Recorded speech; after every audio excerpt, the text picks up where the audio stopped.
आज हमारा finally student दरबार का सेशन नंबर 8 आज यहाँ पे हमारा स्टार्ट होने जा रहा है। टोटल 7 सेशन हम कंप्लीट कर चुके हैं। डेली हम यहाँ पे आधा घंटा पूरी की पूरी फैमिली के साथ यहाँ पर हम कुछ ना कुछ रिवाइज करते हैं और होप्सो जो हमारे सेशन चल रहे हैं।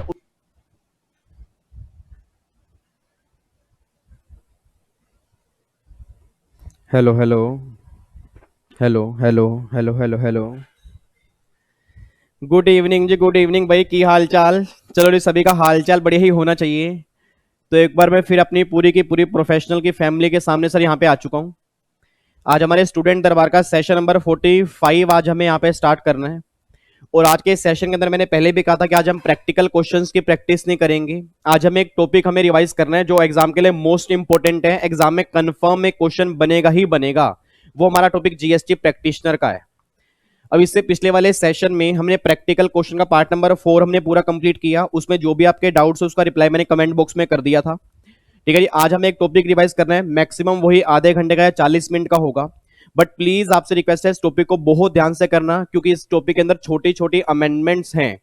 ठीक है जी, बट आपके वो मॉड्यूल में अमेंडमेंट नहीं दी हुई, इवन सप्लीमेंट के अंदर भी नहीं दी हुई।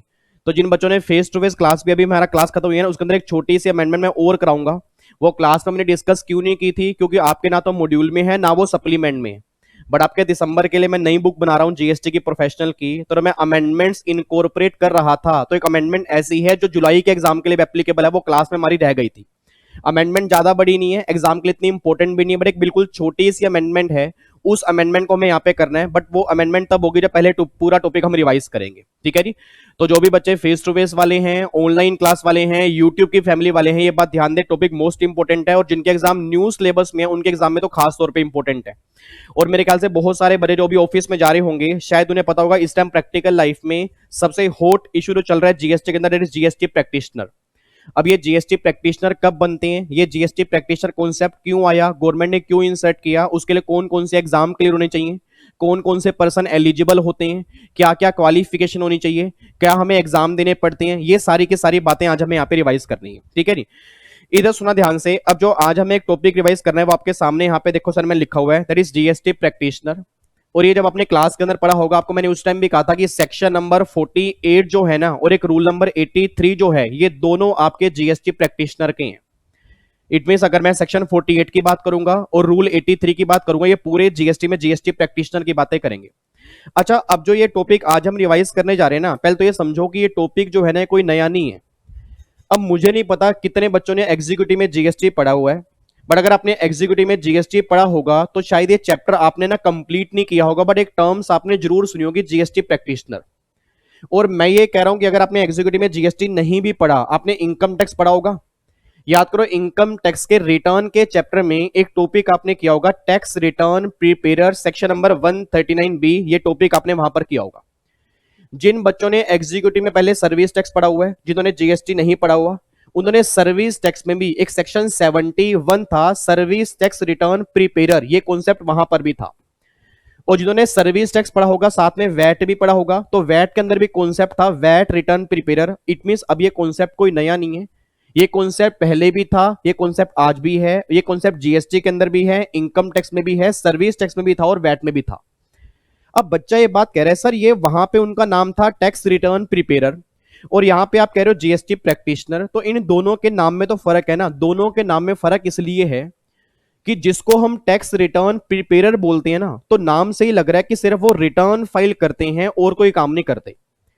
बट जो जीएसटी के प्रैक्टिशनर आप सब जानते हो सर, ये प्रैक्टिशनर जो हैं ये रिटर्न तो फाइल करेंगे, साथ में और भी बहुत सारे काम जीएसटी में नोटिफाइड कर दिए गए हैं जो जीएसटी प्रैक्टिशनर कर सकते हैं। और ऐसा आप सब जानते हो, ऐसा क्यों किया, क्योंकि सर स्टार्टिंग में जब जीएसटी आया, आप सब जानते हो जीएसटी के कंप्लाइंस बहुत सारे हैं। अब इतने सारे कंप्लाइंस एसएससी खुद कंप्लीट नहीं कर सकता, इसलिए गवर्नमेंट ने एक नाम दिया जीएसटी प्रैक्टिशनर। अब ये जीएसटी प्रैक्टिशनर कौन होता है, गवर्नमेंट इसे कैसे अप्रूव करती है, इनसे कौन से एग्जाम लेती है, कौन कौन से पर्सन एलिजिबल होंगे, वो सारी बातें आज हमें देखनी है। तो पहली बात तो ये समझो सर, जीएसटी प्रैक्टिशनर कौन होते हैं, जो जीएसटी की प्रैक्टिस करते हैं उसको जीएसटी प्रैक्टिशनर बोलते हैं। ऐसा बिल्कुल भी नहीं है। फॉर एग्जाम्पल मान लो मैं सीए हूं, अच्छा मान लो नहीं, मतलब मैं तो सीए ही हूं, मैं सीए हूं, मैं जीएसटी की प्रैक्टिशनर, मैं प्रैक्टिस कर रहा हूं, बट मैं जीएसटी प्रैक्टिशनर हूं, ये कंपलसरी नहीं है। आप कुछ ही टाइम के बाद सीएस बन जाओगे, आप जीएसटी की प्रैक्टिस करोगे, आप जीएसटी प्रैक्टिशनर बन जाओगे, ये भी कंपलसरी नहीं है। तो इंडिया में रहने वाला हर वो आदमी जो जीएसटी की प्रैक्टिस करेगा वो जीएसटी प्रैक्टिशनर कहलाएगा। ये गलती से ही मत बोल देना सर, क्योंकि जीएसटी प्रैक्टिशनर के लिए एलिजिबिलिटी अलग होती है और एग्जाम उसके अलग होते हैं। तो हर प्रैक्टिस करने वाला जीएसटी प्रैक्टिशनर बनेगा। कई बच्चे अपने माइंड में ये लेके चलते हैं, दैट इज इनकरेक्ट डेफिनेशन, ये बात ध्यान देना। अब जीएसटी प्रैक्टिशनर कौन बनेगा, उसके एग्जाम कौन से होंगे, कौन कौन एलिजिबल होगा, वो सारी बातें सेक्शन नंबर 48 के अंदर हमें यहाँ पे पढ़नी है। अच्छा, दूसरी बात, इस चैप्टर को पढ़ने से पहले एक बात मुझे और बताना सर, एक बात मुझे और बताओ, अब ये कॉन्सेप्ट गवर्नमेंट क्यों लेकर आई? इसका लॉजिक बिल्कुल सिंपल सा है। आपको याद करो, मैंने क्लास के अंदर भी कहा था कि प्रैक्टिकल लाइफ में ना आज एक सीए को हायर करना और एक सीएस को हायर करना ना आसान बात नहीं है। आप सब जानते हो, अगर हम एक सीए को हायर करते हैं और अगर सीए नॉर्मल रिटर्न फाइल करता है ना, तो वो एक रिटर्न फाइल करने के मुंह फाड़ के 3 से 4 हजार मांग लेता है। अब अगर मान लो मैं सीए हूं, आपके फादर मेरे पास आए, उन्होंने बोला जी मेरी रिटर्न फाइल कर दो, मैं रिटर्न फाइल कर दूंगा, बट मैं रिटर्न फाइल करने के 2,000 पे ले लूंगा, 3,000 पे ले लूंगा। अब अगर आपके फादर सारे कंप्लायंस मुझसे करवाएंगे तो कितने हैवी चार्जेस आपके फादर को एक सीए को देने पड़ेंगे, आप ये सोच सकते हो। तो गवर्नमेंट ने उस लिए कॉन्सेप्ट निकाला जीएसटी प्रैक्टिशनर। अब ये लोग कौन होते हैं? ये लोग जितने अमाउंट सीए चार्ज करेगा ना, उतना अमाउंट ये चार्ज नहीं करते। आपको मैंने पहले भी कहा था, एक बहुत नॉमिनल अकाउंट की कमीशन इनको मिलती है एक रिटर्न फाइल करने की। तो आज जितने भी लोग हैं, जितने भी लोग छोटे मोटे बिजनेसमैन है ना, सब लोग रिटर्न फाइल करवाते हैं जीएसटी रिटर्न प्रिपेयर से। और ये लोग पाए कहां पे जाते हैं? याद करो, आपको मैंने क्लास के अंदर भी कहा था कि इनकम टैक्स के लोग जो है वो इनकम टैक्स ऑफिस जो दिल्ली में आईटीओ है उसके अंदर पाई जाते हैं। ऐसे ही जो जीएसटी प्रैक्टिशनर होते हैं, ये जीएसटी प्रैक्टिशनर के जो प्रिपेयर होते हैं, ये नॉर्मली इसके डिपार्टमेंट के अंदर होते हैं। बट प्रैक्टिशनर इंडिया में और कोई भी बन सकता है, सिर्फ आपको एग्जाम क्लियर करना है और एलिजिबिलिटी की कंडीशन सेटिस्फाइड करनी है, आप प्रैक्टिशनर बन जाओगे। तो ऐसा नहीं है कि आपको डिपार्टमेंट के अंदर जाके बैठना है। इट मींस अगर मैंने आज जीएसटी की वेबसाइट पे जाके अपने आप को रजिस्टर्ड करवा दिया एज जीएसटी प्रैक्टिशनर, तो मैं क्या बन गया? प्रैक्टिशनर बन गया। अभी हमारे पास काम कैसे आएगा, वो सारी की सारी बातें प्रैक्टिकल लाइफ की हैं, हमने क्लास में डिस्कस की हैं। अभी हमारा मैटर वो नहीं है, हमारा मैटर बस ये है कि अगर एग्जाम के अंदर जीएसटी प्रैक्टिशनर से रिलेटेड कोई क्वेश्चन बन जाए तो हमें लिख के क्या आना है। तो हमें रिवीजन करनी है, हमें ज्यादा डिटेल में नहीं जाना। तो मैक्सिमम आधा घंटा मैं लगाऊंगा, आपको सारे पॉइंट्स रिकॉल कराऊंगा कि याद करो अपने क्लास में पॉइंट किया होगा, ताकि हमारी रिवीजन बढ़िया से हो जाए। इधर देखो ध्यान से, अब सबसे पहले एक बात चेक करना जी। अब यहाँ पे जीएसटी प्रैक्टिशनर की डेफिनेशन क्या दी हुई है? देखो यहाँ पे लिखा हुआ है जीएसटी प्रैक्टिशनर कौन होते हैं? A tax professional who can prepare tax return, जो टैक्स रिटर्न प्रिपेयर करते हैं, and perform other activity on the basis of information furnished to him by taxable person. It means एक तो वो रिटर्न फाइल करेंगे ही करेंगे, और भी कई सारी एक्टिविटी हैं जो आज के टाइम में जीएसटी प्रैक्टिशनर कर सकते हैं। और वो कौन कौन से फंक्शन परफॉर्म कर सकते हैं वो आगे जाके बनेगा। तो आगे जाके हमारा वो पॉइंट आएगा, तो आपके एग्जाम में 100% कंफर्म क्वेश्चन बन सकता है कि जीएसटी प्रैक्टिशनर को ऐसे 5 फंक्शन बता दो जो परफॉर्म करता है। तो आपको मैं आगे जाके एक लिस्ट दिखाऊंगा, उसमें से कोई भी 5 फंक्शन अगर एग्जाम में लिख के आओगे तो आपके 5 नंबर आ जाएंगे। बट अभी के लिए इतना ध्यान दो, एक प्रोफेशनल होता है जो रिटर्न फाइल करते हैं और साथ में और भी एक्टिविटी परफॉर्म करते हैं, किसके बिहाफ पर? टैक्सेबल पर्सन के बिहाफ पर। उसके बाद GST practitioner also known as GST return preparer. It means अगर आप कभी भी नाम सुनो जीएसटी रिटर्न प्रिपेयर तो घबराना मत। आपको मैंने क्लास के अंदर भी कहा था कि अगर एग्जाम में क्वेश्चन बन गया जीएसटी प्रैक्टिशनर के नाम से बना या जीएसटी रिटर्न प्रिपेयर के नाम से बना, दोनों बातें सेम है। अब जीएसटी रिटर्न प्रिपेयर नाम से क्या लग रहा है? रिटर्न की बातें होंगी, बट प्रैक्टिकली ऐसा नहीं है। आपको मैंने पहले भी बोला है कि जीएसटी प्रैक्टिशनर रिटर्न के साथ साथ और भी कई सारी एक्टिविटी हैं जो परफॉर्म करते हैं। उसके बाद देखो जी, if any error find out in the return then all legal responsibility on taxpayer only। मतलब अगर कोई भी एरर फाइंड आउट होता है तो उसकी लीगल रिस्पॉन्सिबिलिटी जो होती है ना, वो कभी भी जीएसटी प्रैक्टिशनर की नहीं होती, वो टैक्स पेयर की होती है।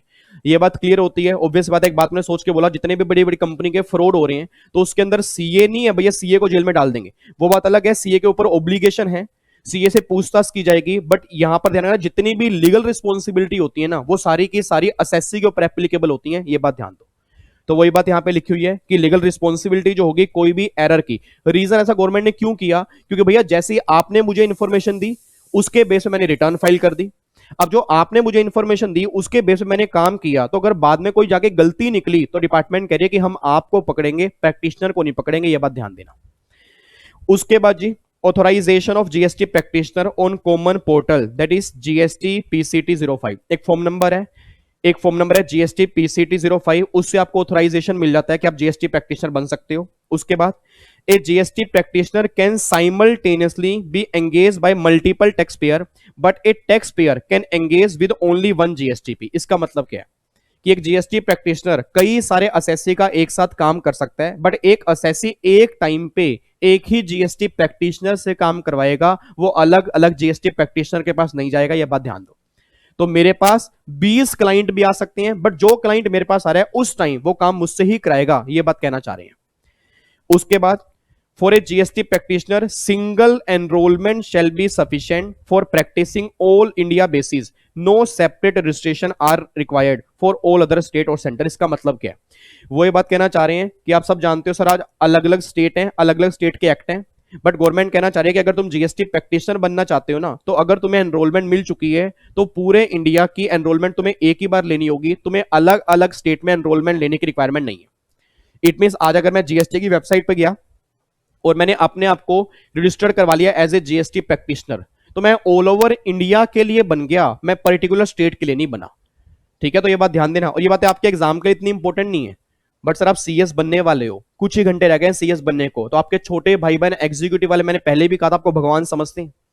मतलब बिलीव मी, जब उन्हें पता होता है ना कि आज आपका सेशन है, वो ये लगा लो 7 से लेके ना 8 बजे तक वो आपको ऐसे देखते जैसे आप उसके भगवान हो। वो यूट्यूब को ओपन करके ना ऐसे ऐसे करके ऐसे माथे पे लगाते हैं कि हे भगवान, मेरे प्रोफेशनल के बच्चे मेरे भगवान वो लेक्चर देख रहे हैं। और अगर छोटे भाई बहन ने क्वेश्चन पूछ लिया कि भैया जीएसटी प्रैक्टिशनर का बेस क्लियर करो, तो आप ये थोड़ा बोलोगे मुझे खुद ही नहीं आता। तो ये बिल्कुल बेसिक बातें हैं, एग्जाम के लिए रेलिवेंट नहीं है, बट आपको बेस क्लियर होना चाहिए। उसके बाद देखो रही, अब ये रूल नंबर 83, अब ये इंपॉर्टेंट है, ये एग्जाम के अंदर बन सकता है। तो प्लीज इसका डायग्राम मैंने क्लास के अंदर बनवा दिया था, बट जो बच्चे क्लासेस नहीं ले पा रहे मुझसे, या आपने कहीं और से क्लासेस ली हैं, होप सो आपने भी बनाया होगा, बट अगर नहीं बनाया तो आप यहां से देख के डायग्राम बना सकते हो। एक बार चेक करना, रूल नंबर 83 जो है वो किसका है? Eligibility condition for GST practitioner. अब वो ये बात बताना चाह रहे हैं भैया कौन कौन से पर्सन एलिजिबल हैं जीएसटी प्रैक्टिशनर के लिए। तो अब गवर्नमेंट ये बात कहना चाहती है कि भैया अगर कोई पर्सन ये 4 कंडीशन सेटिस्फाइड करेगा, अगर कोई पर्सन ये 4 कंडीशन सेटिस्फाइड करेगा और ये 4 कंडीशन सेटिस्फाइड करने के बाद इनमें से दी गई एक कंडीशन और सेटिस्फाइड करेगा ना, तो वो पर्सन क्या बन जाएगा? एलिजिबल बन जाएगा। बच्चा कह रहे हैं नहीं सर समझ में नहीं आया, एक बार दोबारा समझाओ। एक बार नहीं, 2 बार दोबारा समझाऊंगा। मैंने ये बोला कि अगर कोई पर्सन ये 4 कंडीशन सेटिस्फाइड करेगा और इनमें से ए बी सी ये 3 पॉइंट दिए गए हैं, और इनमें से कोई एक भी पॉइंट अगर सेटिस्फाइड कर देगा इन चारों के साथ, तो वो एलिजिबल बन जाएगा। बस ये पर ध्यान दो। बच्चा कह रहा है अच्छा सर ये बात तो अपने इनकम टैक्स में, इंटरनेशनल टैक्सेशन में वो गार वाला टॉपिक करवाया था, उसके अंदर भी तो सेम था। यस, उसके अंदर भी सेम था, और वही सेम बात यहां पर है कि भैया ये 4 कंडीशन तो सेटिस्फाइड होनी चाहिए। इन चारों के साथ साथ इन तीनों में से सिंगल पॉइंट भी अगर सेटिस्फाइड होगा तो तुम जीएसटी प्रैक्टिशनर के लिए क्या बन जाओगे? एलिजिबल। तो एग्जाम में डायरेक्ट क्वेश्चन बन जाएगा 5 नंबर का कि भैया एलिजिबिलिटी कंडीशन बताओ जीएसटी प्रैक्टिशनर की, तो आपको लिख के आनी पड़ेगी। अब एक बार चेक करो एलिजिबिलिटी कंडीशन क्या रही। सबसे पहली कंडीशन यहां पे निकल के आ रही है भैया इंडियन सिटीजन, इंडियन सिटीजन होना चाहिए। और दूसरी कंडीशन आपका माइंड सही काम कर रहा हो, मतलब पागल नहीं होने चाहिए आप। देखो तो उसने लिखा ना person of sound mind, it means आपका दिमाग सही काम करो, वो आदमी पागल ना हो। तो पहली कंडीशन कि भैया इंडियन सिटीजन, वो मैं हूं। मेरे ख्याल से मैं पागल भी नहीं हूं। बच्चा अगर आप तो पागल हो ना, बोलते ना लाइक पागल हूं पढ़ाने के लिए, पागल हूं अपने पैशन के लिए। वैसे तो दिमाग मेरा सही काम करता ना लाइक को। बच्चा कह रहा आप पागल हो, पागल का मतलब दिमाग से पागल ना हो। दिमाग से पागल मैं नहीं हूं, भगवान की दया दृष्टि मेरे ऊपर है। इधर देखो ध्यान से ना लाइक। तो पहली बात तो इंडियन सिटीजन, साउंड माइंड। तीसरी बात आप इंसोल्वेंट नहीं हो, तो भगवान की दया से इंसोल्वेंट भी नहीं हो। और तीसरा कभी आपको कोर्ट ने दोषी करार ना दिया हो, तो भगवान की दया से आज तक ऐसा हुआ नहीं है। तो ये 4 बातें मेरे अंदर हैं, बट अभी मैं जीएसटी प्रैक्टिशनर के लिए, मैं अभी तक जीएसटी प्रैक्टिशनर के लिए एलिजिबल नहीं बना। रीजन बिंग जो ए बी सी हैं उन तीनों में से भी एक पॉइंट मेरे अंदर होना चाहिए। पहले तो मुझे फटाफट से बताओ ये 4 बातें कौन कौन सी हैं? सर इंडियन सिटीजन हो, आपका दिमाग सही काम कर रहा हो, तीसरा कंडीशन क्या है? इंसोल्वेंट ना हो, और चौथी कंडीशन कोर्ट ने कभी दोषी करार ना दिया हो। अगर ये 4 बातें सेटिस्फाइड हैं तो आप थोड़ा आगे बढ़ सकते हो। अब आप आगे बढ़ोगे, इनमें से एक पॉइंट सेटिस्फाइड करना है। पहला point, he is retired officer of commercial tax department of any state government और retired officer of CBIC. It means अगर मैं रिटायर्ड ऑफिसर हूं कमर्शियल टैक्स डिपार्टमेंट का, कमर्शियल टैक्स डिपार्टमेंट का मतलब क्या होता है? वैट। अब जब इंडिया के अंदर वैट था, तो अगर मैं वैट का रिटायर्ड ऑफिसर हूं या सीबीआईसी जो है central board of indirect tax and custom, उसका मैं रिटायर्ड ऑफिसर हूं, तो मैं क्या बन जाऊंगा, एलिजिबल बन जाऊंगा। आपके सामने मैं यहां पर बैठा हूं, क्या मैं इसमें कवर होता हूं? नहीं सर, आप एक क्लोज में कवर नहीं होते। अगले पर आओ, बी में, ही हैज एनरोल्ड और सेल टैक्स प्रैक्टिशनर और tax return prepare under old law for 5 year और मोर। मतलब मैंने पुराने लॉ में, जब इंडिया में जीएसटी नहीं था, मैंने पुराने लॉ में सेल टैक्स के अंदर प्रैक्टिस की हो, सेल टैक्स के अंदर प्रैक्टिस की हो, या मैं टैक्स रिटर्न प्रिपेयर कम से कम 5 साल रहा हूं। इट मीन अगर मैंने 5 साल प्रैक्टिस की है सेल टैक्स की, या मैं टैक्स रिटर्न प्रिपेयर कम से कम 5 साल था, तो मैं एलिजिबल बन जाऊंगा जीएसटी में। क्या मैं आपके सामने यहां पर बैठा हूं, क्या मैं बी कैटेगरी में कवर हो रहा हूं? नहीं कवर हो रहा, तो ये भी यहां से बाहर हो गया। तीसरी कैटेगरी में, ही हैज पास ग्रेजुएट और पोस्ट ग्रेजुएट डिग्री और इट्स इक्विवेलेंट एग्जामिनेशन। यस, मैं ग्रेजुएट के अंदर कवर हो गया, क्योंकि मेरी बीकॉम पूरी क्लियर है, मैं यहां पे कवर हो गया। बट अगर मान लो कोई बच्चा कहता है मेरी तो बीकॉम ही क्लियर नहीं है, आप बताओ, आगे चलते हैं। Degree examination of any foreign university, आपने किसी फॉरेन यूनिवर्सिटी से डिग्री ली हुई है? नहीं सर, वो भी नहीं है। Final exam pass, final exam pass of CA CS CMA, it mean CA CS CMA के फाइनल एग्जाम पास हो चुके हो। सर आपके सामने मैं बैठा हूं, मैं सीए हूं, तो मैं यहां पर भी कवर हो जाता हूं, तो मैं अपने आप को जीएसटी प्रैक्टिशनर रजिस्टर करवा सकता हूं। तो कई नालायक बच्चों को ना ये पता ही नहीं होता है कॉन्सेप्ट है क्या। सही बता रहा हूं सर। आर प्रोफेशनल के बच्चे, इवन सीएस बनने के बाद कई बच्चे मुझे मैसेज करते हैं, सर ये जीएसटी प्रैक्टिशनर क्या होता है? क्योंकि हमने सुना है कि इसके अंदर अच्छा पैसा मिलता है, क्योंकि रिटर्न फाइलें होती हैं, कंप्लाइंस होते हैं, तो अच्छा कमीशन मिल जाता है। तो अगर मान लो जब तक मेरी जॉब नहीं लग रही, तो मैं जीएसटी प्रैक्टिशनर बन सकता हूं? मैंने कहा यस, बन सकते हो। कह रहा सर मुझे तो पता ही नहीं है कैसे क्या होता है। और इस बच्चा अब सीएस बन चुका है, सीए बन चुका है, उसके बाद मुझसे पूछ रहा है प्रैक्टिशनर क्या होता है। और ये प्रैक्टिकल में बहुत इंपॉर्टेंट इशू है, और आपके एग्जाम में नॉर्मली हर बार क्वेश्चन देखने को बन जाता है। तो सर ये बात ध्यान देना, चाहे क्वेश्चन बने या ना बने, मेरी रिस्पॉन्सिबिलिटी क्या है, मुझे रिवीजन करवानी है। तो क्लास में हमने काफी डिटेल में किया था, उसके बाद अभी छोड़ दो। अभी हमें बस ये देखना है कि हमें जो क्लास में किया हमने उसको रिकॉल करना है। तो पहली बात तो ये, अच्छा एक बच्चा सामने बोल पड़ा, प्रोफेशनल का बच्चा कह रहा है सर मेरा ना एक पेपर बचा हुआ है एडवांस टैक्स का, बस एक पेपर बचा हुआ है, तो क्या मैं जीएसटी प्रैक्टिशनर के लिए रजिस्टर्ड हो सकता हूं? मैंने कहा बीकॉम क्लियर है? कहता नहीं, वो मैंने बीकॉम बैचलर डिग्री की नहीं। मैं कहा नहीं हो सकता। कहता सर लिखा तो है फाइनल एग्जाम, नालायक आगे भी लिखा है पास। बच्चा कहता हाँ पास है सर, पेपर पास है, बस एडवांस टैक्स से तो रह गया। मैंने कहा अच्छा, जब तक एडवांस टैक्स क्लियर नहीं होगा तो आप सीएस कैसे बन जाओगे? एक बच्चा कहता है सर मेरा एक ग्रुप बचा है बस। मैं कह रहा हूं एक ग्रुप, नालायक, मैं कह रहा हूं एक पेपर भी अगर बचा हो, इवन रिजल्ट भी अवेटेड हो, चाहे आपने पूरे पेपर दे दिए हो, तो भी आप नहीं बन सकते। सर ये बात ध्यान देना, उसने बोला final exam pass. It mean जब रिजल्ट आ गया, इमेजिन करो उस दिन को, तीनों ग्रुप में पास पास पास, ओ माय गॉड, उस दिन हम प्रैक्टिशनर के लिए एलिजिबल हो जाएंगे। Reason being final exam pass of CS, तो हम जीएसटी प्रैक्टिशनर बन सकते हैं। और अगर बैचलर डिग्री आपके पास है, या भैया आपके पास मास्टर डिग्री है, उस केस में आप यहां पे आ सकते हो। उसके बाद देखो री, अब यहां पे सारी कंडीशन सेटिस्फाइड है। सारी कंडीशन कौन कौन सी? इन ये तो चारों की चारों मतलब दोबारा बोल दो, इंडियन सिटीजन, पागल ना हो, इंसोल्वेंट ना हो, और कोर्ट ने दोषी करार ना दिया हो, ये चार। और फिर एबीसी में ए का क्या निकल के आ रहा है? वैट का ऑफिसर हो, या सीबीआईसी का रिटायर्ड ऑफिसर हो, या सेल टैक्स प्रैक्टिस की हो, या रिटर्न प्रिपेयर हो कम से कम 5 साल, या फिर वो बैचलर डिग्री उसके पास हो, यूनिवर्सिटी से, फॉरेन यूनिवर्सिटी से कोई डिग्री ली हो, या अगर नहीं है तो सीए सीएस सीएमए बन चुका हो। ये बात ध्यान देना, इन तीनों में और है, इन तीनों में एंड नहीं है, बस ये बात ध्यान देना। ये बात आपने क्लास के अंदर पढ़ी होगी, सर मैं इसके ऊपर टाइम नहीं लगा रहा, ये बात आपने क्लास के अंदर पढ़ी हुई है। अब उसके बाद इफ कंडीशन सेटिस्फाइड, अगर मान लो ये कंडीशन सेटिस्फाइड हो गई, देन गो फॉर एनरोलमेंट। आप एनरोलमेंट के लिए चले जाओ। सर एनरोलमेंट के लिए कहां जाना है? जीएसटी पोर्टल, क्लास के अंदर मैंने खोल के दिखाया था। इवन मेरे ख्याल से 18 घंटे की रिवीजन क्लास के अंदर भी मैंने जीएसटी पोर्टल खोल के दिखाया था, gst.gov.in। वहां पे आप जाओगे, एनरोलमेंट कराओ। एनरोलमेंट का फॉर्म नंबर है जीएसटी पीसीटी 01। ये फॉर्म नंबर आप फाइल कर दो, goods and service tax network जो कॉमन पोर्टल है। वेरिफिकेशन, प्रॉपर ऑफिसर उसको वेरीफाई करेगा। वेरीफाई कैसे करेगा? आपकी सारी एलिजिबिलिटी चेक कर लेगा और उसके बाद वेरीफाई कर देगा, और फिर वो एनरोलमेंट सर्टिफिकेट इशू कर देगा। किस फॉर्म में? GST PCT 02। इट मींस वो आपको ये बोल देगा आप एनरोल हो चुके हो एज ए जीएसटी प्रैक्टिशनर। एक बच्चा कहता है सर अगर मैं एनरोल हो गया तो क्या मुझे हर साल एनरोलमेंट दोबारा करवानी पड़ेगी? मैंने कहा नहीं। याद करो हमने क्लास में किया था जी, एनरोलमेंट जो होती है ना पूरी लाइफ टाइम के लिए होती है। पूरी लाइफ टाइम के लिए होती है। इट मींस अगर एक बार मैंने एनरोल करवा लिया तो पूरी लाइफ टाइम मैं उसमें एनरोल रहूंगा, अनलेस जब तक वो कैंसिल नहीं हो जाता। अब कैंसिल मींस या तो मैं खुद सरेंडर करना चाहता हूं, या मैं खुद यहां से बाहर आना चाहता हूं, या मैंने कोई कंडीशन ब्रेक कर दी, डिपार्टमेंट कहता है निकल यहां से बाहर, तो प्रैक्टिशनर अब बन नहीं सकता। तो अगर जब तक कैंसिल नहीं होगा तब तक पूरी लाइफ के लिए। बट बट याद करो मैंने क्लास के अंदर कहा था कि वैसे तो लाइफ टाइम के लिए है, बट आपको एग्जाम देने पड़ते हैं बीच बीच में। एग्जाम क्यों देने पड़ते हैं? क्योंकि ताकि आपकी नॉलेज अपडेट हो। अब ध्यान सुना, हमने क्लास में ना ये किया था, आपको मैं थोड़ा याद करवा दूं।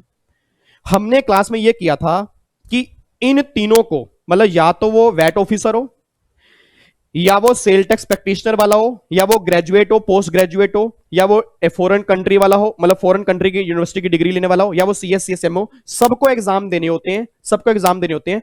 एनरोलमेंट तो लाइफ टाइम तक वैलिड है, बट बीच में आपको एग्जाम देने होते हैं। बीच में आपको एग्जाम देने होते हैं। अच्छा, फिर मैंने आपको क्लास के अंदर कहा था इन सबको एग्जाम देने होते हैं। अब यहां पे छोटी सी अमेंडमेंट बस ये है कि जो रूल नंबर 83 है ना, उसमें एक अमेंडमेंट आ गई है कि अब जो एनरोलमेंट आपकी फाइनल हो चुकी है, आप जीएसटी प्रैक्टिशनर बन चुके हो, उसके बाद अब अगर आप इस कैटेगरी में कवर होते हो, सर बहुत ध्यान सुनना, अमेंडमेंट छोटी सी है, एग्जाम के लिए इतनी रेलिवेंट नहीं है, क्योंकि मेरे को पता है एग्जाम में कभी क्वेश्चन बनेगा नहीं, बट प्रैक्टिकल लाइफ के लिए इंपॉर्टेंट है। और मेरी रिस्पॉन्सिबिलिटी है पूरी फैमिली के लिए, चाहे अमेंडमेंट छोटी हो चाहे बड़ी हो, हमें क्लास में करनी है, चाहे वो मॉड्यूल में दी हो या सप्लीमेंट में दी हो या ना दी हो। और आपको मैं दिखा दूंगा यहाँ पे नोटिफिकेशन, पूरा बेयर लो दिखा दूंगा, क्योंकि अभी जो मैं दिसंबर के लिए नई बुक बना रहा हूँ, क्योंकि नए बैचेस जब स्टार्ट होने होंगे तो नई बुक मिलेगी उनको, तो उसकी जब अमेंडमेंट में इनकॉर्पोरेट कर रहा था तो उसमें पॉइंट ध्यान आया। देखो यहाँ पर अब गवर्नमेंट कहती है, देखो रही तुम जीएसटी प्रैक्टिशनर बन गए, तुम्हें सर्टिफिकेट मिल गया जीएसटी प्रैक्टिशनर का, अब ये लाइफ टाइम तुम्हारी एनरोलमेंट रहेगी, बट तुम्हें बीच बीच में एग्जाम देने पड़ेंगे।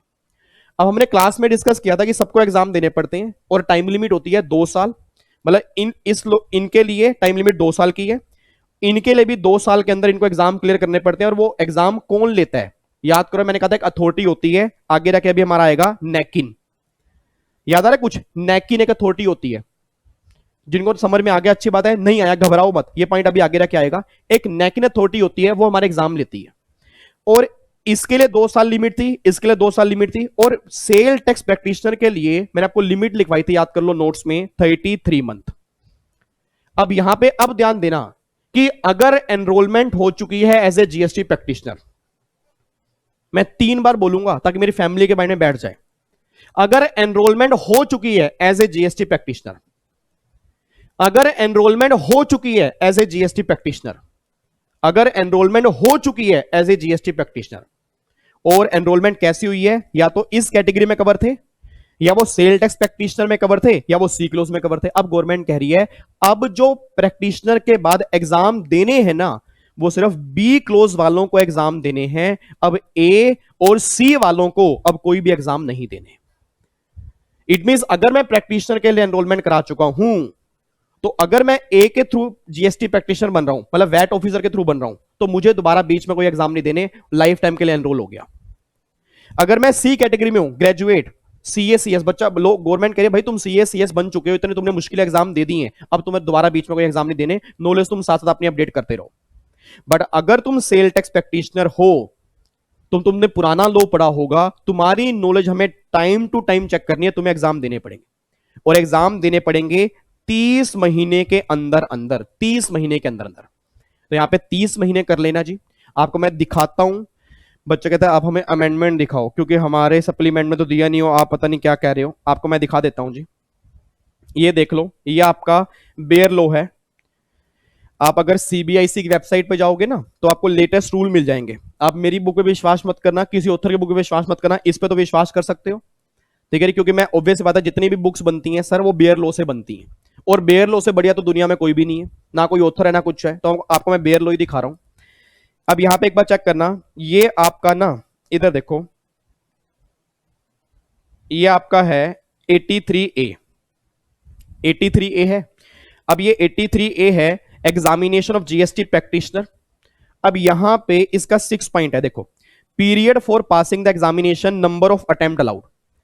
अब किसको एग्जाम क्लियर करने हैं, मतलब किसके लिए एग्जाम होंगे, ध्यान से पढ़ना, एवरी, थोड़ा जूम कर दूं, ध्यान से पढ़ो जी, every person referred to in clause B of sub rule 1 of rule number 83 who has enrolled as GST practitioner, मतलब जो एनरोल हो चुका है और वो 83 1 के बी में कवर है। इट मींस अब ए और सी कहीं पर भी नहीं है जी। और इस देखो यहां पे आपको दिखाऊं, ये देखो ये 131, ये 131 है, आपको अगर दिख रहा हो छोटा सा, आपको मैं थोड़ा नीचे लेके जाता हूं। अब देखो अमेंडमेंट कैसे है, ये 131 है, इसको मैं मैक्सिमम जूम कर देता हूं जितना होता है। यहां पे देखो क्या लिखा था, पहली लैंग्वेज क्या थी पुराने लॉ की, a person enrolled as GST practitioner in term of sub rule 2 of 83 is required to pass examination. मतलब जो 83(2) में as a GST practitioner enrol हो चुके हैं सबको एग्जाम देनी है, चाहे वो ए बी सी कहीं पर भी कवर हो। सर चाहे वो ए बी सी कहीं पर भी कवर हो, अभी तक लो ये था सबको एग्जाम देने हैं, बट अब ये लो यहां से अब खत्म हो चुका है। और ये मैंने खत्म नहीं किया, देखो नोटिफिकेशन नंबर है 49/19 और ये 49/19 मैं आपको दिखा देता हूं। ये नोटिफिकेशन नंबर है 49/19। इसके इस क्लोज में आओ, देखो ये क्या लिखा है, the said rule 83A is sub rule 6 for clause 1 the following clause shall be substitute namely. ये क्लोज अब सब्स्टिट्यूट हो चुका है, every person refer to in clause B of sub rule 1 of 83 who has enrolled GST practitioner, अब उसको exam देनी है। और सर बच्चा कह रहा है सर इसका टाइम पीरियड क्या है, देखो with in the period prescribe in सब रूल 3 ऑफ सेड रूल, मतलब 83(3) में इसका पीरियड होगा। तो आपको दिखा देता हूं 83(3), इधर देखो ध्यान से। अब ये 83(3) के पीरियड में जाऊंगा, अब आपका ये है, ये देख लो जी, अब ये रूल नंबर जो 83 हम कर रहे हैं, provision relating to goods and service tax practitioner, ये हम कर रहे हैं। इसके तीसरे क्लोज में आ जाओ जी, ये तीसरा क्लोज है, ये देखो जी, ये तीसरा क्लोज है, the enrolment made under sub rule 2 shall be valid until till cancel, वही लाइफ टाइम जब तक वो कैंसिल नहीं होगी। Provided that no person enrolled as a GST practitioner shall be eligible to remain enrolled unless he passed such examination conducted at such period and conducted such authority as may be notified by commissioner on the recommendation of GST council। मतलब वो GST practitioner के enrol रहेगा जिंदगी भर, but उसको exam देने पड़ेंगे। और एग्जाम सिर्फ किसको देने हैं, अब क्लोज नंबर बी वालों को, मतलब सेल टैक्स प्रैक्टिशनर वालों को। Provided that no person to whom provision of clause b, वही क्लोज बी दोबारा आ गया, ए और सी कहीं पर भी नहीं आ रहा सर। अब sub rule 1 apply shall be eligible to remain enrol unless he pass the set examination within a period that is 30 month. और 30 मंथ के ऊपर अगर आपको दिख रहा हो यहाँ पे छोटा सा ये 129 दिख रहा है आपको, ये देखो ये 129 दिख रहा होगा आपको, इट मींस ये अमेंडमेंट आई है। अब अगर मैं 129 आपको नीचे दिखा दूं, ये देखो ये 129 ये राजी, सब्स्टिट्यूट द वर्ड 18 मंथ, पहले 18 मंथ था, फिर बीच में फिर चेंज हुआ, फिर आपको मैंने 33 मंथ लिखवाया, अब यहाँ पे 30 मंथ है। और ये नोटिफिकेशन नंबर है 29 जनवरी को 3/19, तो आप ये देख सकते हो जी, ये नोटिफिकेशन नंबर 3/19 29 जनवरी को आई थी। इसका यहां पे ये पॉइंट आपको दिया हुआ है, देखो ये 18 month the word 30 month shell be substitute. ठीक है, तो 30 महीने के अंदर एग्जाम निकालने हैं। अब बच्चा कह रहा है हमें तो ये बताओ अमेंडमेंट क्या, ये हमारा दिमाग मत घुमाओ सर, ये तो आप फिर डिटेल के अंदर घुस गए। इधर सुनो ध्यान से, अमेंडमेंट तो मुझे डिटेल में कराने दो। अब सुनो क्रक्स क्या है, क्योंकि कई बच्चे अब सेशन छोड़ के भाग गए, उन्हें लगा हमारा तो काम हो गया भैया, ये एग्जाम में पिछली बार नहीं आया, उससे पिछली बार नहीं आया, हम तो सैंपलिंग गेम खेलते हैं, तो पिछले अटेम्प्ट के अंदर नहीं आया तो इस बार भी नहीं आएगा, या पिछले में आया तो इस बार आएगा, बस ये गेम खेलते रहना। इधर सुनो ध्यान से नालायकों, अमेंडमेंट क्या आई है, सुन के जाना अमेंडमेंट। अगर आप जा भी रहे हो अमेंडमेंट सुन के जाना, क्योंकि मुझे कोई दिक्कत नहीं है, नुकसान आपका होगा, बट अमेंडमेंट सुन के जाना। अमेंडमेंट ये निकल के आई है कि भैया पहली बात तो ये चार कंडीशन के साथ ए बी सी इनमें से एक बात सेटिस्फाइड हो। अब अगर तुम ए सेटिस्फाइड करके प्रैक्टिशनर बन रहे हो तो प्रैक्टिशनर तुम बन गए, लाइफ टाइम के लिए बन गए, टिल कैंसिलेशन, तुम्हें उसके बाद कोई एग्जाम नहीं देना। तुम सी में कवर हो गए हो, प्रैक्टिशनर बन गए, लाइफ टाइम के लिए एनरोल हो गए, टिल कैंसिलेशन, तुम्हें एग्जाम नहीं देना। तुम बी के थ्रू प्रैक्टिशनर बने हो, एनरोलमेंट तुम्हारी लाइफ टाइम के लिए ही है, बट तुम्हें एग्जाम देना पड़ेगा 30 महीने के अंदर अंदर, बस ये बात ध्यान दो। और जो बच्चे कह रहे थे ना कि सर अमेंडमेंट जो आपने करवाई थी, अमेंडमेंट क्लास आपने डाली नहीं थी, तो अमेंडमेंट मैं ऐसे कवर कराऊंगा, ध्यान रखना। अमेंडमेंट प्रोफेशनल की जितनी भी होंगी वो इसी सेशन में कंप्लीट होंगी, ये सब बच्चों को बता देना, कहीं वो कहे जी अलग से अमेंडमेंट क्लास डाल दो, नहीं सर। जब मैं यहाँ पे पूरा दम लगा रहा हूं, पूरा जोर मैं यहाँ पे लगा रहा हूं, तो फिर मैं अलग से अमेंडमेंट क्लास नहीं डाल पाऊंगा, तो अमेंडमेंट बीच में ही कवर करा दूंगा, जितने टॉपिक आपके बचे हैं उसके अमेंडमेंट बीच में कवर हो जाएंगे। एडवांस रूलिंग मैंने रिवाइज करवा दिया, आज जीएसटी प्रैक्टिशनर ये भी हम रिवाइज कर रहे हैं। और जो बच्चे फेस टू फेस और ऑनलाइन वाले हैं, बस ये छोटी सी अमेंडमेंट आपकी 33 मंथ की जगह 30 मंथ कर लेना। और वो 2 साल जो आपने लिखा था, वो पहले 2 साल था, इनको भी एग्जाम देने पड़ेंगे 2 साल के अंदर, ए और सी वालों को। अब वो खत्म हो चुकी है, तो अब ना तो ए वालों को एग्जाम देने हैं बाद में, ना सी वालों को देने, सिर्फ बी वालों को एग्जाम देने हैं और किसी को एग्जाम नहीं देने। तो आपके मॉड्यूल के अंदर पुराना लॉ लिखा हुआ है कहीं पे, तो उसको रिवाइज मैंने आपको दिखा दिया सर, ये बेयर लॉ है, इससे बड़ा कुछ भी नहीं है, बस ये बात ध्यान देना। और जो प्रोफेशनल के बच्चे मैं उनको ही क्लास में दिखाता हूं बेयर लॉ, क्योंकि एग्जीक्यूटिव वाले बच्चे क्यूट क्यूट छोटे छोटे से होते हैं, उनको समझ नहीं आता कई बार, बट आपको समझ में आ सकता है। ये पूरा का पूरा बेयर लॉ है, जिसके बेस पे हमारी बुक्स बनती हैं और इसके बेस पे हम प्रैक्टिकल लाइफ में काम करते हैं। ठीक है जी, आगे आओ जी। चलो री, अब ये लाइफ टाइम ये सारी बातें हो गई, अब अगले पॉइंट पे आओ। अगला पॉइंट अब ये बात कहना चाह रहा है, देखो जी, person enrolled at GST practitioner shall be eligible to remain of GST practitioner only if वही pass such examination conducted at such period and such authority as may be notified by commissioner. जो भी हम पढ़ के आए हैं, authority मैंने कौन सी बोली है, नैकिन। ये देखो नैकिन आ गया। नैकिन की फुल फॉर्म आप सब जानते हो सर क्या है, national academy of custom in direct taxes and narcotics. ठीक है जी, national academy of custom in direct taxes and narcotics, ये कमेटी है। ठीक है जी, ये आपके एग्जाम लेगी, बस ये बात ध्यान दो। सर ये एग्जाम कैसे होते हैं, 83A हमारा आगे जाकर आएगा, उसमें आपको बता दूंगा एग्जाम होते कैसे हैं। बट ये एग्जाम स्टार्टिंग में नहीं देने आपको, स्टार्टिंग में तो एनरोलमेंट नॉर्मली करवा लेनी है। अब एनरोलमेंट अगर आप सीएस बनने के बाद करवा रहे हो, फिर तो एग्जाम देने ही नहीं है। ए के थ्रू करवा रहे हो तो भी देने। अब अगर बी के थ्रू करवा रहे हो, जो लोग ओल्ड लॉ में सेल टैक्स की प्रैक्टिस करते थे, अब उनको एग्जाम देने हैं, बात ध्यान देना। और बाकी सब लोग जो है अपने आप अपडेट करते रहे, उसमें कोई दिक्कत नहीं है।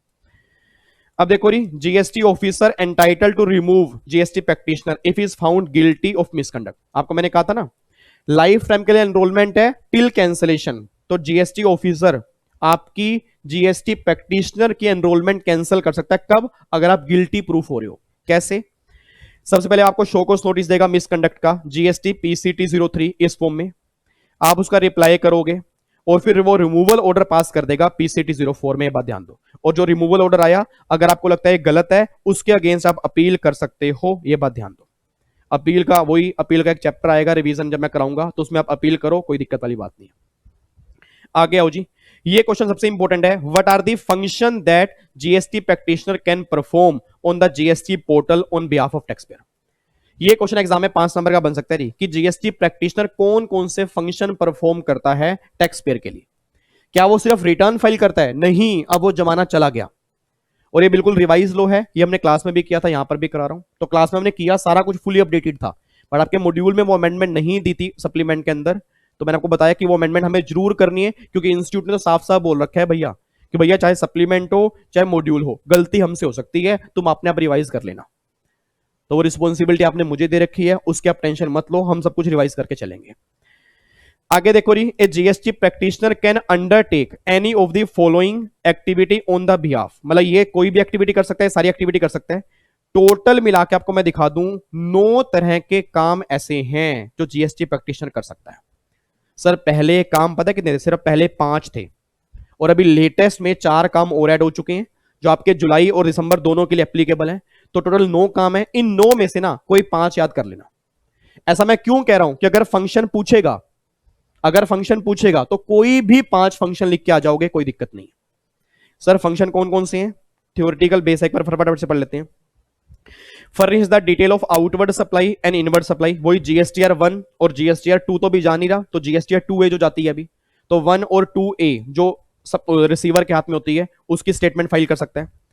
फर्निश मंथली, क्वार्टरली, एनुअल और फाइनल रिटर्न, आपकी रिटर्न फाइल कर सकते हैं। रिफंड का क्लेम करवा सकते हैं, अगर आपने रिफंड की एप्लीकेशन डालनी है, जीएसटी RFD 01, तो ये काम करवा सकते हैं। Make deposit of credit into E cash ledger, अगर ई कैश लेजर के अंदर बैलेंस जमा करवाना है, जीएसटी प्रैक्टिशनर करवा सकता है। रजिस्ट्रेशन में कोई भी अमेंडमेंट करनी है, कैंसिलेशन करवाना है, जीएसटी प्रैक्टिशनर करवा सकता है। सिंपल सी बात बोलूं, 2 सेकंड में खत्म कर दूं, जितने भी आपके कंप्लाइंस बड़े बड़े हैं ना, ऑलमोस्ट सारे कंप्लाइंस अब जीएसटी प्रैक्टिशनर को पावर दे दी गई है, तुम हैंडल कर सकते हो। इट मींस जो लोग सीए से परेशान थे, जो सीए अंधाधुंध पैसा मांगते थे ना, अब उनका काम थोड़ा इसलिए कम हो गया जीएसटी प्रैक्टिशनर, बट लोगों को पता ही नहीं है ये होते क्या हैं। जब मैं क्लास के अंदर बोलता हूं ना इनकम टैक्स में कि इनकम टैक्स रिटर्न प्रिपेरर, बच्चा कहता है ये लोग कहां पाए जाते हैं। सर ये लोग पाए जाते हैं, इंडिया में ही पाए जाते हैं। रीजन बीइंग क्या है, क्योंकि हमें बस सिर्फ ट्रस्ट किस पे है, सीए पे या सीएस पे, और एक्चुअल में ये प्रोफेशनल होते हैं सर, और ये भी सही काम करते हैं, बट कई बार हमें ट्रस्ट नहीं होता ना, क्योंकि कल अगर नोटिस आ गया तो सीए तो फिर भी हैंडल कर लेगा, सीएस तो फिर भी हैंडल कर लेगा, ये लोग हैंडल कैसे करेंगे, ये थोड़ी सी दिक्कत होती है बस। बट नॉर्मली ऐसा होता नहीं है, ये लोग भी काम बिल्कुल सही करते हैं, आप इनसे भी काम करवा सकते हो। आगे आपको देखो ई वे बिल अगर जनरेट करना है, उसमें इंफॉर्मेशन डालनी है, तो ये काम कर सकते हैं। जीएसटी आईटीसी 04 फॉर्म नंबर जो होता है, आपको चलान का जो फॉर्म नंबर होता है, ये काम कर सकते हैं। अमेंडमेंट और cancellation of enrolment under rule number 58, अगर कैंसलेशन अमेंडमेंट करनी है रूल नंबर 58 के अंदर, ये काम हो सकता है। फाइल एन एप्लीकेशन टू पे टैक्स अंडर कॉम्पोजिट स्कीम और विड्रॉ, अगर स्कीम लेनी है कॉम्पोजिट, और अगर स्कीम विड्रॉ करनी है, उसके लिए याद करो सीएमपी वाले फॉर्म नंबर जो होते हैं, वो फॉर्म नंबर फाइल करने हैं, तो जीएसटी प्रैक्टिशनर अब कर सकता है। तो ये 9 कैटेगरी के काम हैं, इन 9 में से 5 काम आपको याद करने हैं, बस एक बात ध्यान दो, ठीक है जी। आगे देखो जी, अब एग्जाम के लिए 0/0 रेलिवेंट है, बट फिर भी करवाना मेरी रिस्पॉन्सिबिलिटी है, क्योंकि हमारे मॉड्यूल में भी है, सिलेबस में भी है, और प्रैक्टिकल लाइफ के लिए भी इंपॉर्टेंट थोड़ा बहुत है, जो नॉलेज लेना चाहते हैं कि जीएसटी प्रैक्टिशनर कैसे बनते हैं, क्या एग्जाम होते हैं। नेकिन एग्जाम लेगा जी, ministry of finance will shall conduct, या तो मिनिस्ट्री ऑफ फाइनेंस या लेंगे। Nature of exam complete MCQs base होगा, वही 50% आपको मार्क्स चाहिए होंगे। एक साल में 2 बार एग्जाम होते हैं, ऑनलाइन वेबसाइट आपको नेकिन बता देगा किस पे एग्जाम होंगे, और अटेम्प्ट जितने मर्जी दे सकते हो, बट परमिसेबल पीरियड वही देखो 30 मंथ। अब यहां पे आप चेक कर लेना, मैंने 33 लिखवाया था, वो 33 नहीं 30 मंथ आएगा for existing sale tax practitioner और टीआरपी। और चेक कर लो, मैंने और किसी के लिए नहीं लिखा हुआ, और क्लास के अंदर एक लाइन लिखी थी हमने 2 साल, और 2 साल हमने लिखी थी नॉर्मल, अब वो लाइन ही खत्म हो चुकी है, ठीक है जी। अब सिर्फ इनको एग्जाम देने हैं और किसी को नहीं देने, तो इसलिए इंपॉर्टेंट नहीं है, क्योंकि अब सेल टैक्स प्रैक्टिशनर बहुत कम है, नॉर्मली सीए सीएस सीएमए ही जाते हैं, तो भैया उनको तो बस एक बार एनरोलमेंट करवाना है और काम खत्म। पहले उनको भी एग्जाम देने पड़ते थे, अभी लेटेस्ट में अमेंडमेंट आई है कि अब उनको एग्जाम नहीं देने, क्योंकि गवर्नमेंट कह रही है भैया इतनी सारी घिसाई करके आए हो, 3 साल तुम भाई साहब सीएस तुमने जिंदगी गुजार दी पूरी, और फिर तुम एग्जाम दे रहे हो। बच्चा कह रहा है सर अब तो डायरेक्ट टैक्स का पेपर भी हटा दिया ना इन्होंने, तो अब तो हमारी टैक्स में वैल्यू ही नहीं रहेगी होगी। ये बात किसने बोल दी नालायक को? डायरेक्ट टैक्स का पेपर इसलिए हटाया गया क्योंकि प्रैक्टिकल लाइफ में डायरेक्ट टैक्स हैंडल सीए अच्छे से कर लेते हैं कई बार, बट मेन काम जो है वो तो जीएसटी का है ना, तो जीएसटी का जब मेन काम है और 60 नंबर का जीएसटी डाल दिया तो बिल्कुल परफेक्ट है सर, क्योंकि बच्चा डायरेक्ट टैक्स ऑप्शनल के अंदर कई बच्चे लेते भी नहीं थे, वही लेते थे जो बच्चे सीए वाले सीएस करते थे, ताकि भाई उनका जल्दी से निकल जाए। तो इंस्टीट्यूट को पता है कि भैया डायरेक्ट टैक्स को पता है, उनको पता है कि इतनी वैल्यू आगे जाके बच्चा काम नहीं करेगा, वो या तो जीएसटी में काम करेगा, जीएसटी 60 नंबर का है, या वो जीएसटी प्रैक्टिशनर बनेगा, उसके लिए उसको जीएसटी की पूरी नॉलेज चाहिए, तो भैया वो तो उसको हम करवा ही रहे हैं, ठीक है जी। तो अब जाके हमारा ये टॉपिक पूरा रिवाइज हो गया, ठीक है जी। और आप ये जीएसटी प्रैक्टिशनर खुद भी कैंसिल कर सकते हो, खुद भी सरेंडर कर सकते हो, उसके लिए कोई दिक्कत नहीं है, ठीक है जी। कैंसिलेशन और सरेंडर खुद भी पॉसिबल है, उसमें कोई दिक्कत नहीं है। ये पूरा टॉपिक था जो आपके एग्जाम के लिए इंपॉर्टेंट था। अब दिक्कत तो नहीं है, अब 5 मिनट भी नहीं लूंगा गिने चुने। जीएसटी प्रैक्टिशनर एक प्रोफेशनल है जो लोगों के बिहाफ पर उनकी रिटर्न फाइल करेंगे, 9 तरह के कंप्लाइंस पूरे करेंगे। प्रैक्टिशनर कौन कौन बन सकता है? 4 कंडीशन सेटिस्फाइड हो, आप इंडियन सिटीजन हो, पागल ना हो, इंसॉल्वेंट ना हो, और फिर मैंने आपको बताया कि आपको कोर्ट ने दोषी करार ना दिया हो। फिर उन एबीसी में से एक, ए वाला तो वही है वैट के ऑफिसर हैं, सीबीआईसी के ऑफिसर हैं। दूसरा सेल टैक्स प्रैक्टिशनर या टीआरपी है, 5 साल कम से कम प्रैक्टिस की हो आपने। तीसरा वही आपने बीकॉम की डिग्री, बैचलर या मास्टर डिग्री ली है, या फॉरेन यूनिवर्सिटी से कोई डिग्री ली है अपने कॉलेज की, या आप सीए सीएस सीएमए के फाइनल एग्जाम क्लियर कर चुके हो। अब अगर आप ये सेटिस्फाइड करते हो, आप एनरोलमेंट कराओ, जीएसटी पोर्टल पे जाओ, पीसीटी 01 फाइल करो, एनरोलमेंट 02 के अंदर मिल जाएगी। एनरोलमेंट लाइफ टाइप के लिए होगी टिल कैंसिलेशन। कैंसिलेशन कैसे हो सकती है? खुद भी कैंसिल कर सकते हो, डिपार्टमेंट भी कैंसिल कर सकता है, ठीक है। और अगर आपको लगता है कि भैया मुझे हर बार एग्जाम देने पड़ेंगे, तो गवर्नमेंट ने वो काम खत्म कर दिया। गवर्नमेंट ने बोला आप क्लोज बी के अगर आप थ्रू बने हो तो आपको एग्जाम देने पड़ेंगे 30 महीने के अंदर अंदर। एग्जाम क्लियर कर दोगे, एनरोलमेंट चलता रहेगा। एग्जाम क्लियर नहीं कर पाओगे उस 30 महीने के अंदर अंदर, तो फिर आपका एनरोलमेंट हम उसको कैंसिल कर सकते हैं। और प्रैक्टिकल एग्जाम इतने कुछ खास नहीं होते सर, आराम से क्लियर हो जाते हैं। एक बार एनरोलमेंट हो गया तो लोग चलते रहते हैं। बट मैं दोबारा बोलूंगा, गलत फहमी अपने दिमाग में मत डालना कि जीएसटी की प्रैक्टिस करने वाला जीएसटी प्रैक्टिशनर होता है, ठीक है जी। बाकी इसकी सारी बातें हमने क्लास में अच्छे से कर ली थी, उम्मीद करता हूं आपको रिवीजन अच्छे से हो गई होगी, ठीक है जी। चलो जी, अब ये हमारा एक टॉपिक जीएसटी प्रैक्टिशनर खत्म हो गया। अब फिर इससे अगले सेशन में फिर हम प्रैक्टिकल क्वेश्चन लेके आएंगे। बच्चा कह रहा है सर ये सही है, मतलब एक दिन रिवीजन भी हो जाती है, एक दिन प्रैक्टिकल क्वेश्चंस भी हो जाते हैं। यस, तो सर आपसे कमिटमेंट की थी ना, जो बच्चे कह रहे थे विवेक सर नहीं भाई अमेंडमेंट क्लास डालेंगे, विवेक सर नहीं कराएंगे रिवीजन, उन्होंने बस वो डाल दी 18 घंटे की, और मैं बच्चों को मैसेज करते करते थक गया था। पैनिक लाइफ में कभी होना नहीं चाहिए, और अगर ट्रस्ट किया है तो ट्रस्ट बना के भी रखना चाहिए।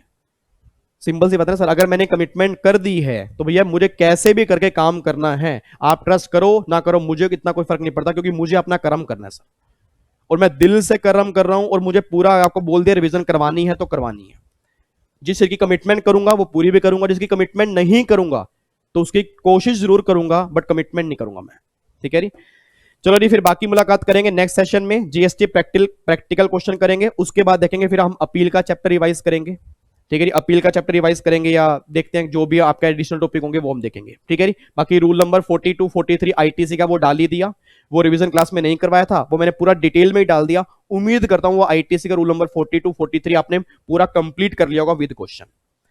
ठीक है जी, चलो फिर बाकी मुलाकात करेंगे नेक्स्ट क्लास में। कोई अगर डाउट हो, वैसे होगा नहीं बिल्कुल भी, बट अगर डाउट हो फिर भी कमेंट बॉक्स में डाल देना चाहिए। चले चले चले चले चले चले, बच्चा कह रहे thank you sir, thank you thank you, तो आपका मेरे पास रहता ही हमेशा नालायकों, बस पढ़ा करो, अच्छे से पढ़ा करो, और मुझे नंबर चाहिए, पेरेंट्स को भी नंबर चाहिए, अच्छे अच्छे मार्क्स आने चाहिए। ठीक है जी, पढ़ाई पे ध्यान लगाओ, और वीडियो को लाइक करके जाना और शेयर करना। ठीक है जी, अभी जो 500-600-700 व्यूज आते हैं ना, मुझे सब समझ में आ रहा है कितने बच्चे देख रहे हैं, बट मैंने कह दिया कि मुझे अपना बेस्ट देना है सर, बट थोड़ा बहुत दुख होता है, बट कोई दिक्कत वाली बात नहीं है, जब तक आप मेहनत कर रहा हूं तो कर रहा हूं। ठीक है जी, चलो बाकी मुलाकात करूंगा नेक्स्ट क्लास में, सेम टाइम सेम जगह। ओके जी, bye bye, tata, thank you so much, जय हिंद, God bless you, love you, take care, खुश रहो, मुस्कुराते रहो, अपनी फैमिली का ध्यान रखो, अपना ध्यान रखो, love you so much, bye bye.